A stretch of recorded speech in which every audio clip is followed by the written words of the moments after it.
Good morning student. आज हम Bihar board class 10वीं के संस्कृत ट्यूशन भाग 2 के प्रत्येक श्लोक का अध्ययन करेंगे। तो आइए सबसे पहले हम इस पाठ के परिचय को जान लेते हैं। प्रिय विद्यार्थियों, हमारा पहला पाठ है मंगलम। प्रथम पाठ। प्रथम का मतलब होता है पहला और पाठ का मतलब होता है अध्याय। पाठ जो शब्द है वो पठ जोड़ घय से बना है। जो पाठ शब्द है ये पठ जोड़ घय से बना है। घय पलते हैं और घय पलते का प्रयोग पुल्लिंग बनाने के लिए किया जाता है। जो पठ प्लस घय मिलकर क्या बना है? पाठ। और जो घई है ये घई पलते हैं और घई पलते लगाकर किसी शब्द को पुल्लिंग बनाया जाता है। प्रिय विद्यार्थियों, मंगलम का मतलब होता है कल्याण। मंगलम का मतलब होता है कल्याण। और मंगलम के अंत में म के अंत में हलंत लगा है। जब किसी शब्द के अंत में हलंत लग जाता है तो वो नपुंसक लिंग हो जाता है। जब किसी शब्द के अंत में हलंत लग जाता है तो वो नपुंसक लिंग हो जाता है। इस पाठ में हमारा 5 मंत्र दिया गया है और उस 5 मंत्र को आज हम पढ़ेंगे। तो चलिए एक एक करके पढ़ते हैं।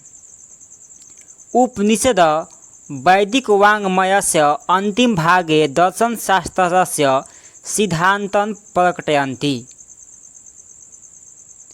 उपनिषद, सबसे पहले विद्यार्थियों उपनिषद का मतलब क्या होता है? उपनिषद का मतलब होता है आत्मा परमात्मा का वर्णन, यानी कि जिसमें आत्मा और परमात्मा का वर्णन होता है उसे हम उपनिषद कहते हैं। एक बार फिर रीडिंग करते हैं कि उपनिषद वैदिक वाङ्मयस्य अंतिमे भागे दर्शन शास्त्रस्य सिद्धांतान् प्रकटयन्ति। कहने का मतलब है उपनिषद वैदिक साहित्य के अंतिम भाग में दार्शनिक सिद्धांत को प्रकट करते हैं। प्रकटयन्ति सर्वत्र परम पुरुषस्य परमा आत्मन महिमा प्राधान्यतया गीयते। सभी जगह परम पिता परमेश्वर की महिमा का गुणगान किया गया है। तेन परमा आत्मना जगत व्याप्त मनुशांसितम चास्ति।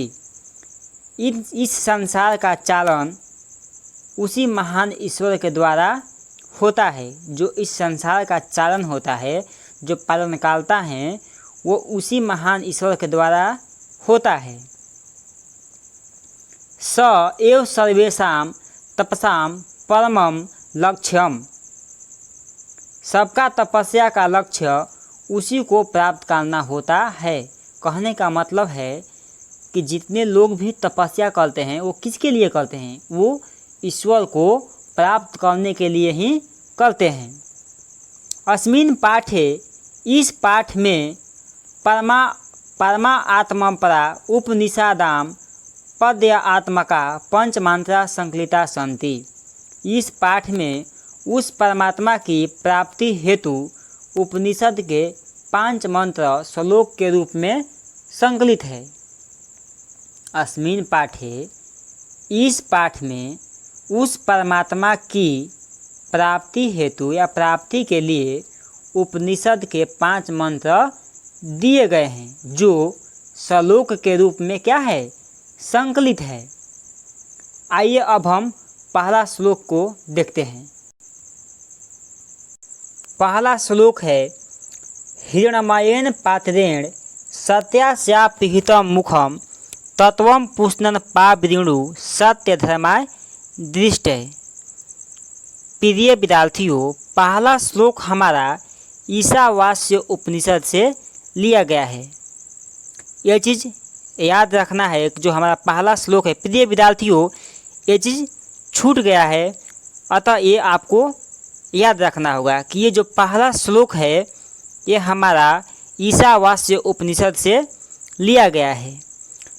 हिरण्मयेन पात्रेण, हिरण्मयेन यानी बालकेन, ये तृतीया विभक्ति एक वचन। पात्रेण, पात्रेण भी तृतीया विभक्ति एक वचन। पात्रेण भी हमारा तृतीया विभक्ति एक वचन और हिरण्मयेन भी हमारा तृतीया विभक्ति एक वचन। सतस्य अपिहितम, सतस्य यानी बालकस्य, बालकस्य षष्ठी विभक्ति एक वचन होता है, यानी संबंध कारक। का के की, मुखम मतलब होता है द्वार, यानी मुखम में जो शब्द है बालकम, द्वितीय विभक्ति एक वचन। हिरण्मयेन पात्रेण सत्यास्यापिहितं मुखम, कहने का मतलब है कि सोने जैसे पात्रों से, हिरण्मयेन का मतलब होता है सोने जैसा, तो सोने जैसे पात्रों से सत्य का मुख ढका हुआ है। तत्वं पुष्टन् पावृणु सत्य धर्माय दृष्टि। अतः हे प्रभु, इस सत्य धर्म को देखने के लिए या सत्य धर्म की प्राप्ति के लिए उस सोने जैसे पात्रों को या आवरण को हटा दें। प्रिय विद्यार्थियों, नीचे अर्थ लिखा हुआ है, आप सब इसका स्क्रीनशॉट ले सकते हैं ताकि आपको सुविधा हो याद करने में। आगे का हमारा श्लोक है, अननो अनियान महतो मह्यान आत्मस्य जंतो निहितो गुहायाम तम कृत पश्यति वित्सुको धातु प्रसाद मही आत्मनामात्मन। ये हमारा श्लोक कठोर उपनिषद से लिया गया है। ये जो हमारा श्लोक है ये कठोर उपनिषद से लिया गया है। अन्नो अनियान महतो मह्यान, यानी छोटे से छोटे महान से महान जीव प्राणी के हृदय रूपी गुफा में निवास करते हैं। अननो अनियान महतो मह्यान, यानी छोटे से छोटे। अनु, अनु का मतलब होता है छोटा, मह्यान का मतलब होता है बड़ा, यानी छोटे से छोटे और महान से महान जीव कहाँ रहते हैं? तो मनुष्य के नहीं, मनुष्य कहेंगे तो ये गलत है, ठीक है। प्राणी कहेंगे, प्राणी के आत्मरूपी गुफा में निर्भर करते हैं। आत्मा से जंतु निहित गुहायाम तम कृत पश्यति वित्सुको, उस परम सत्य के दर्शन मात्र से जो जीव है वो शोक रहित होकर उस परम पिता परमेश्वर में विलीन हो जाता है, यानी मिल जाता है। धातु प्रसाद महिमान आत्मनम, यानी कहने का मतलब है कि जो प्राणी है वो परम सत्य के दर्शन के लिए, यानी दर्शन से शोक रहित होकर उस परम पिता परमेश्वर में विलीन हो जाता है। अगला श्लोक हमारा है, सतमेव जयते ना निरितम सत्येन पंथा विततो देवायान याना कर्मण ऋषियो हयाप्तकामा यत्र तत्र सतस्य परम निधानम। कहने का मतलब है कि सत्यमेव जयते ना निरितम, सत्य की जीत होती है झूठ की नहीं, यानी असत्य की नहीं। ना नियतम का मतलब होता है नहीं, अनितम का मतलब होता है असत्य। कहने का मतलब है कि सत्य का ही जीत होता है, ना कि असत्य या झूठ की। सत्य से ही सत्येन पंथा वित्तो, पंथा मतलब होता है मार्ग, वित्तो मतलब होता है स्पष्ट, देवान मतलब देवता का।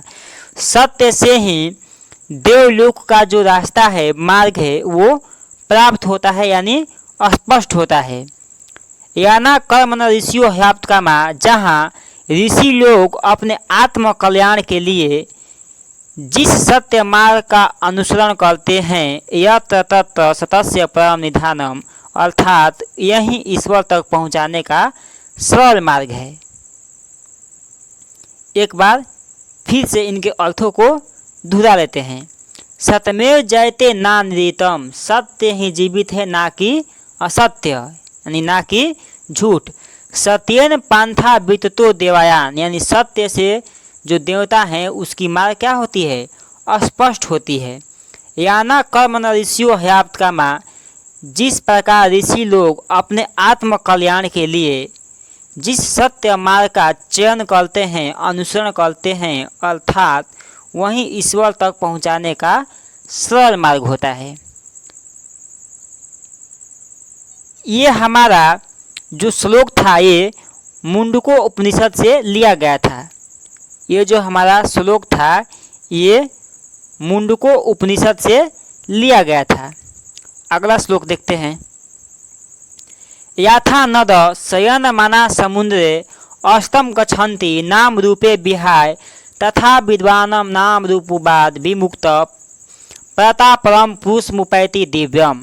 कहने का मतलब है विद्यार्थियों कि यथा नद, यानी जिस प्रकार, नद मतलब होता है नदी, जिस प्रकार नदियाँ बहती हुई अपने नाम और रूप को त्याग कर समुद्र में मिल जाती है।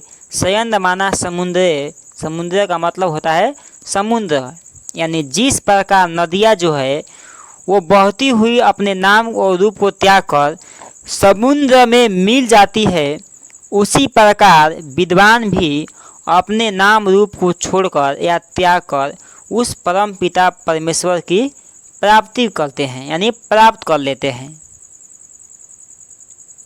यह हमारा श्लोक, ये भी हमारा जो श्लोक है ये भी मुंडक उपनिषद से लिया गया था।